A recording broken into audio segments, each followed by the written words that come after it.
Hi everybody, all my followers, welcome to another video. So this video today is on 2000 and what? Let me have a look. Okay, so it's a 2008 Peugeot 308 with the, I believe this is the 1.4 petrol engine. The engine code is, I believe, is the 8FS, if I'm not mistaken. And this car came to me as a non-runner, so the car doesn't start, and I can show you that. I don't know if you can hear it. It kind of wants to go, but it doesn't start. You can feel it try to fire up, but it doesn't. So someone has been working on this car already, as you can see. On the engine bay, there's a few things taken out. So yeah.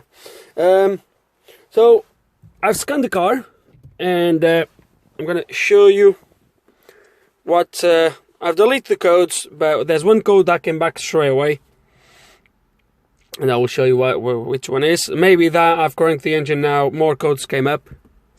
We'll have a look. And indeed they came up. So as you can see, you have all these faults, and the faults, the fault that was here, that I've cleared the code and the fault came out straight away, was this second one. Okay, which as far as I'm aware is related with the camshaft lifters or something like that. And then we have that the ones underneath with the variable exhaust timing, solenoid valve control fault, exhaust camshaft phasing fault. So I believe the car doesn't start because of the timing. Now if the timing is completely out because of the faults with the control system of the variable camshaft system, or if it is because of something else, we don't know yet. So we're gonna try to well, actually, let me go back. There's no point to go there try to show you, because you might not gonna be able to hear it. But I've been on the engine bay with the tool, and I've tried to active test. Oh, come on.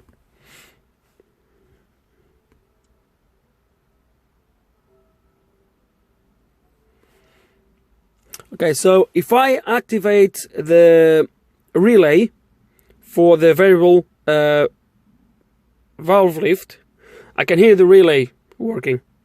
But when I try to run that one, it doesn't. So the motor that controls the lift, it doesn't work.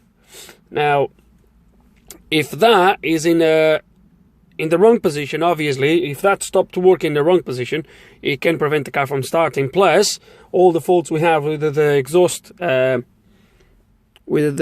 exhaust variable, whatever that was. Oh, no.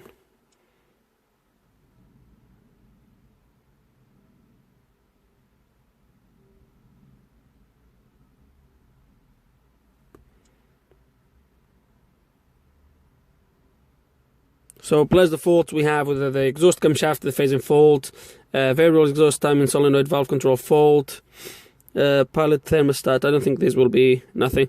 And obviously we have two undefined codes. To be fair, I think I don't like. I used to have the same problem with the S708, and the same applies now with the Hotel, with the Maxi Cs. Is mainly, especially Peugeots and Vauxhalls. A lot of times it comes up with this undefined code, and unless you are really familiar with the codes, you need to, Google or whatever, try to find out what these codes are. So I think what I'm going to do, guys, is probably get the Hotel out of the way and bring the Peugeot tool with the AG box. Hopefully that will give us a better explanation of what these codes are, so we don't need to go back and looking. But I'm pretty sure this 1067, I've checked it already, is something to do with the camshaft lifters or motor or something like that. So, but we're gonna get the Peugeot tool and we'll carry on from there. I think it'll be easier. Okay, so we have the Peugeot tool now connected, ready to go. If you follow my channel, you might see that this is a new interface. I mentioned when I was doing the video for the tools I have. Well, I could do another video because I have a few more tools, and I have changed a little bit the way I have the tools stored and everything. But anyway, I've mentioned that my other interface was playing up for some time, losing connection and stuff. The last time I've tried to use it was not on this car, was on another car. It failed completely to connect. I couldn't do nothing with it, so it was time to buy a new one. Nevertheless, that tool was about 7 years old, didn't have the UDS protocol, so I've just bought the revision C, is the latest one. So obviously now I can do a little bit more. So let's gonna go to fault finding, and let's gonna see what we have here.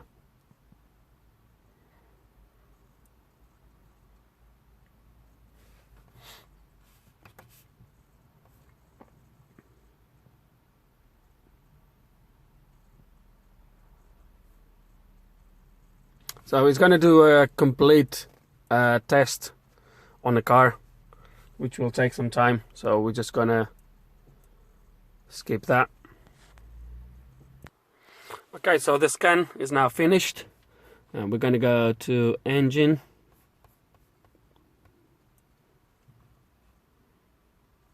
There's a little bit of glare, guys, but turn maybe a little bit like this, perhaps. Okay, so let's gonna go, where's the mouse? Fault reading.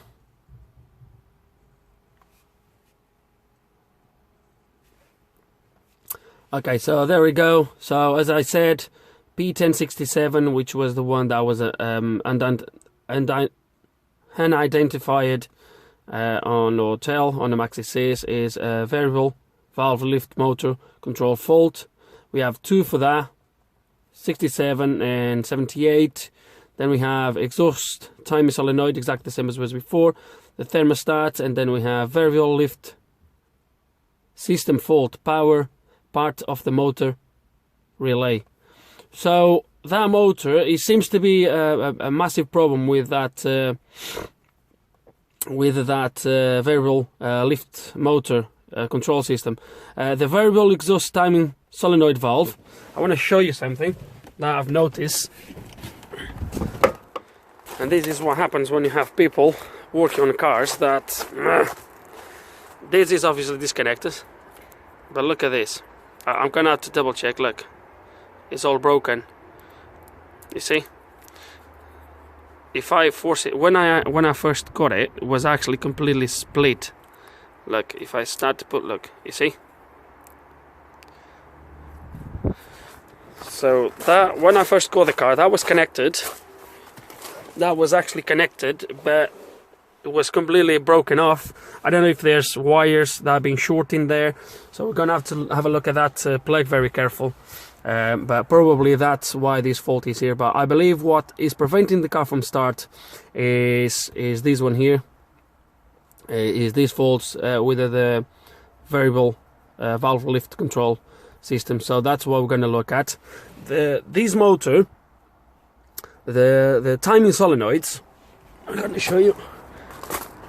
There's two solenoids, one for the exhaust system, which obviously is that one, and there's one for the intake system, which is right underneath there. You can't really see it from here, but there's another one in there, the same as that. So exhaust, inlet. Then we have the motor for the variable lift, which is this plug here, is a motor here that controls the lift system here on the intake system. And I believe that's going to be our culprit. So we might gonna have to start check wires first, see why that is not actuating. It's really cold outside today. So but before we go, I'm sure it's going to be the same on we're gonna get the same result as we got on the Maxi Cs, obviously, but why not try?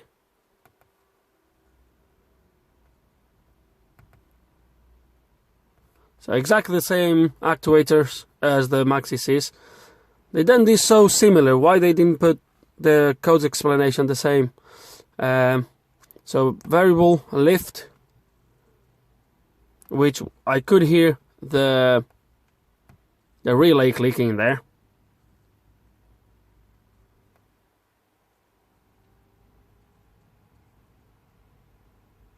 Let me go and have a look. He handed. It's gonna do it again and quick go in there.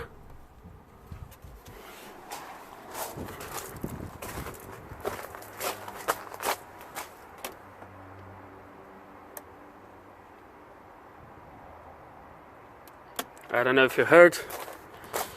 I managed to hear the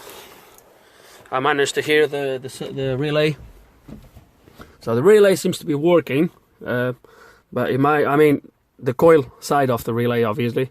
We don't know the contact side. It might be that's actually the problem. But when we try to do this,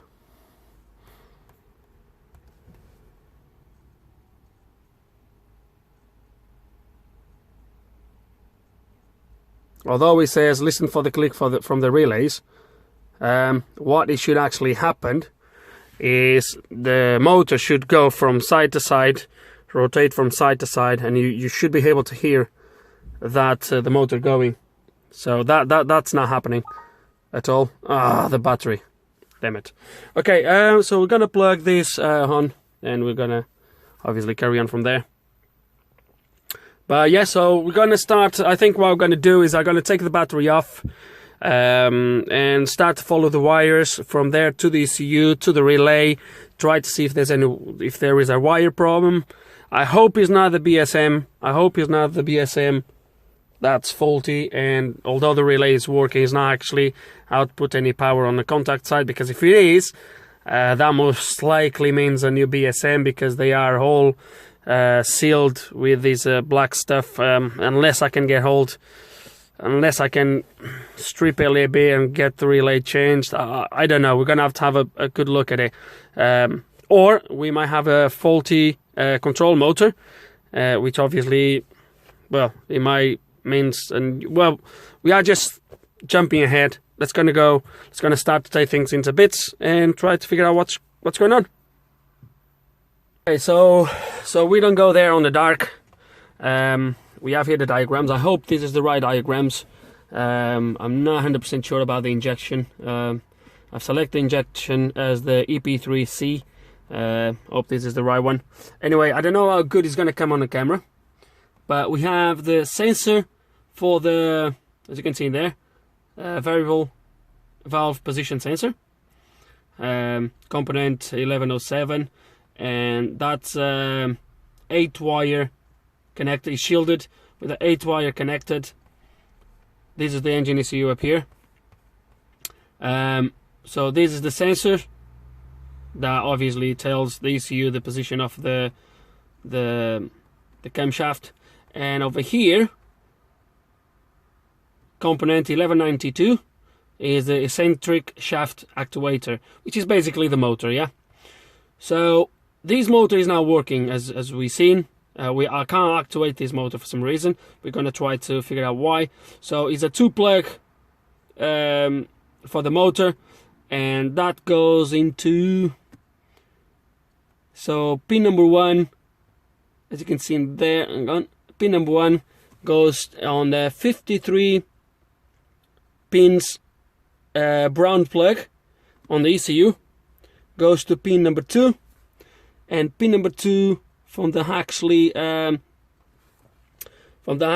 motor goes onto pin number 1 on a 53 on the same plug, basically. So basically the system goes all straight into there. I'm a little bit confused why that relay, when we activate the relay, I can hear the relay inside the BSM.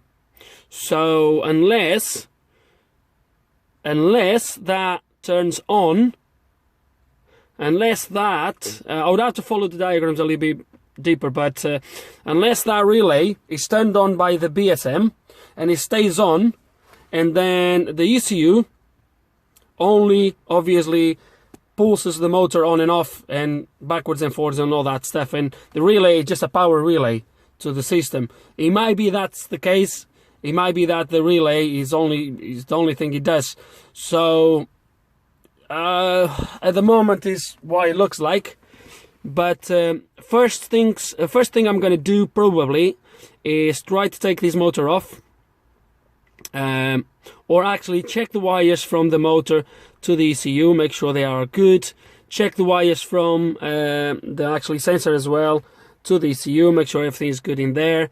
If wires reveal no problem, then I might take this motor off, and I will try to activate the motor. Give him 12 volts and see what happens, perhaps. Okay, let's gonna strip things down and see exactly. I'm a little bit not sure how the system actually works. I mean, obviously, as I said, I know I'm repeating myself, but obviously the system seems to be, well, according to this diagram, it goes straight into the ECU. Now, as I said, I'm a little bit confused why I have a relay clicking on the BSM for this system. So, okay.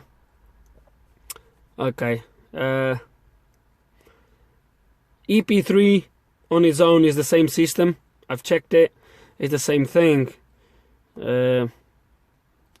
So EP3C is the same. I'm not 100% sure which injection system is, but I hope this is the right one.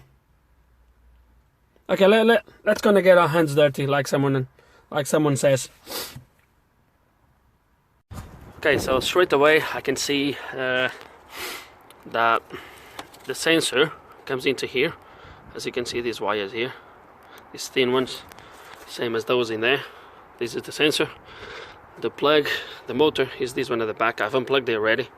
I don't know if you can see, is a grey and white wire, which the only two thick wires we have is on this plug here, grey and white. So I believe it's going to be this plug and this plug. So we're going to measure everything from here to here and to there, make sure everything is good, and then we'll go from there. Okay, so in order for us to have a better view of the system and what we're looking at, so this is the motor at the back that activates the valve lifter by turning this sprocket, by turning it. So what I'm gonna do, I'm gonna try to obviously take this motor off and try to understand why. Actually, I'm not gonna take it off. What I'm gonna do is I'm gonna put the 12 volts in there and see if it turns. Okay, I'm going to try to show you this as best as I can, because I've lost my my phone stand. Don't know where I put it. Anyway, so what I've done is the motor is plugged. It comes obviously into here. Now, when I was trying to power the motor with these two wires here, so negative is in there, there's one in there. What I've realized, I don't have one of these blade fuses. Or these big fuses here, so I put one like this. I've realized that this fuse is actually burned. Now, why it's burnt, I don't know where it goes, I haven't checked, but what I've done is I put it back on. I put one like this. It's still not activating the motor, so I don't know exactly where that fuse goes, but what I'm going to do is I'm going to power the motor through these plugs here, obviously, and hopefully I'll be able to show you. Sorry about that, I don't have the stand. It's absolutely, but look at the motor. Oh, hang on, need to reverse these now. But the motor is working, basically. That's the main point here, as you're gonna be able to see. Okay, so one way. Oh dear. Now I'm gonna go the other way. It's nearly impossible to work like this. I'm so sorry about this, but just want to show you going the other way. Okay, so there's nothing wrong with the motor, which means it's gonna have to be something else further back from here. I don't know. This fuse was burned. I'm gonna have to check the big fuse underneath, see if there's anything wrong with them in there. It doesn't seem to be nothing wrong. They seem to be all good. But I'm gonna try to figure out where this wire goes. This one here. Obviously this fuse was burned. I want to figure out where it goes. But even with a new fuse, still not working. So I think there's a little bit of I just hope there's not going to be nothing wrong in there. Okay, and we have made some progress. It seems that this fuse was indeed related to that, and I'm going to show you. So we're going to activate the thingy. Oh, I have to go back now. Hold on a second.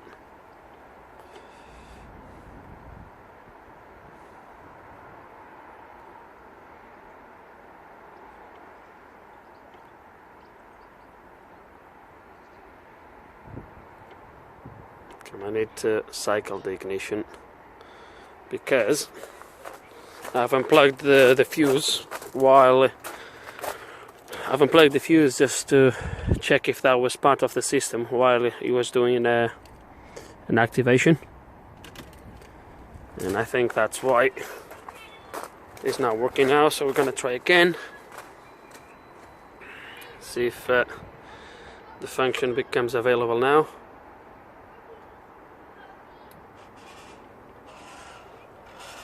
As you can see,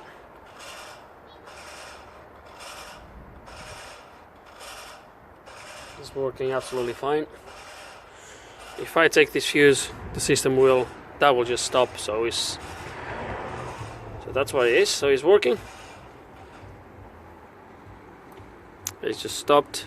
No fault detected. So we're gonna go back. And obviously there's no point to do nothing now. All I'm going to do now is put the cover back on, connect everything and have a go. See if that was the only problem.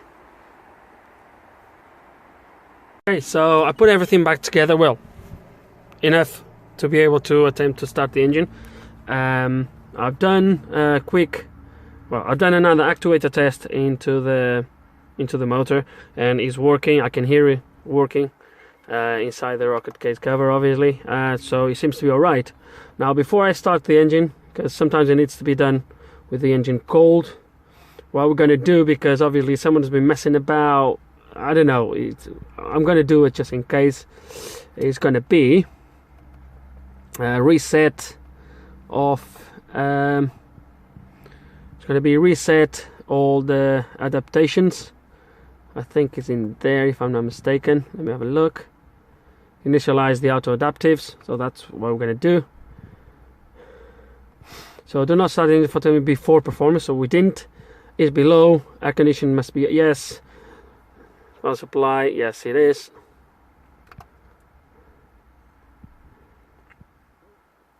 Okay, that's all I need now. Oh, yes, of course, the engine is off. The ignition is off. Ignition on. It's gonna initialize these auto adaptives.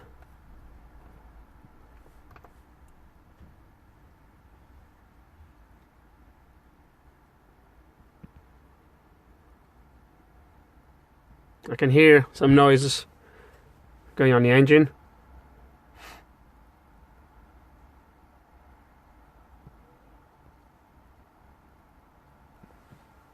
So ignition off to 0. Or ignition off, sorry. 15 seconds it says.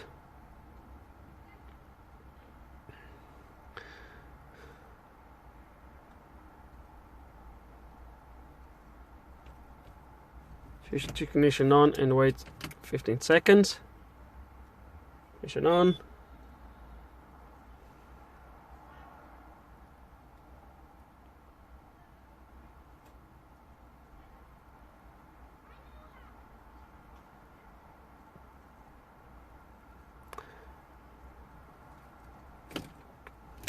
That's it.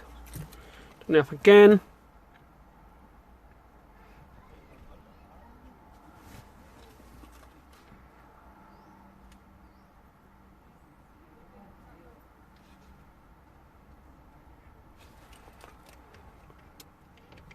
So we ignition back on. It says to wait 15 seconds and then attempt to start the engine, and that is just what we're going to try to do.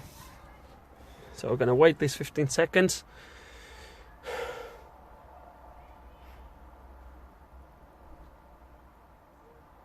Allow the engine to drive without accelerating. Okay, so let's see what happens.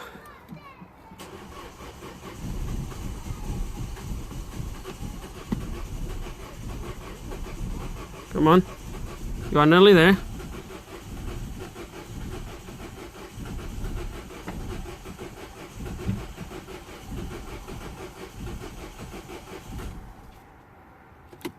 I can tell he's much better than before. You can really see he's tried to go. Before was not even doing this. I can smell petrol.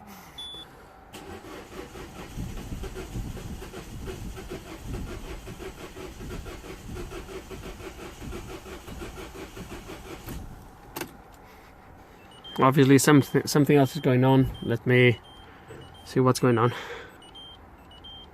Okay, so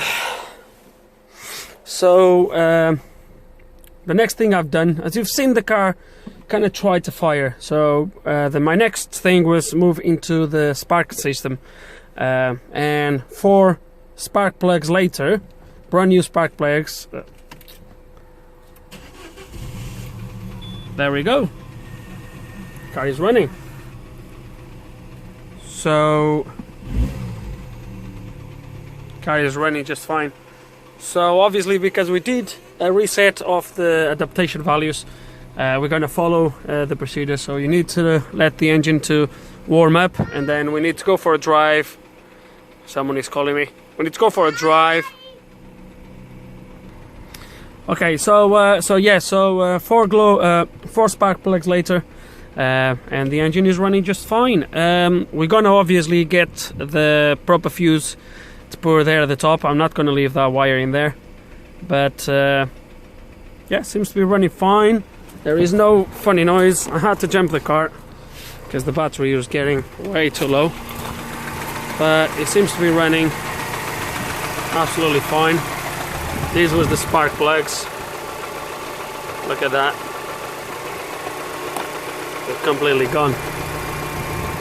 They were not very good. But yeah, so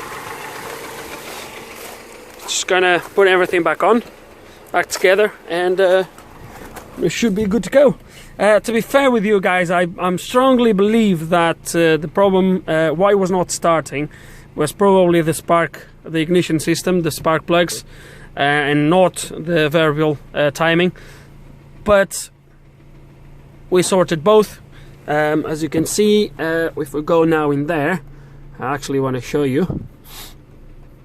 And actuators, parameters, sorry. So if I go to fault reading now, the only faults we have is the piloted thermostat control fault. Is the only thing we have. It says permanent open circuit or coherence. So, but I will advise the garage that brought me this that they still have a problem with that. I've only been requested to start the engine and sort that variable lift camshaft system, which is done. So that's it, guys. Nothing very special, I think. Don't know. I hope you enjoyed. I hope there's some information here that you're gonna find it useful. Hope you enjoyed the video. If you have any comments, any questions, please put them below. And like always, thank you so much for watching.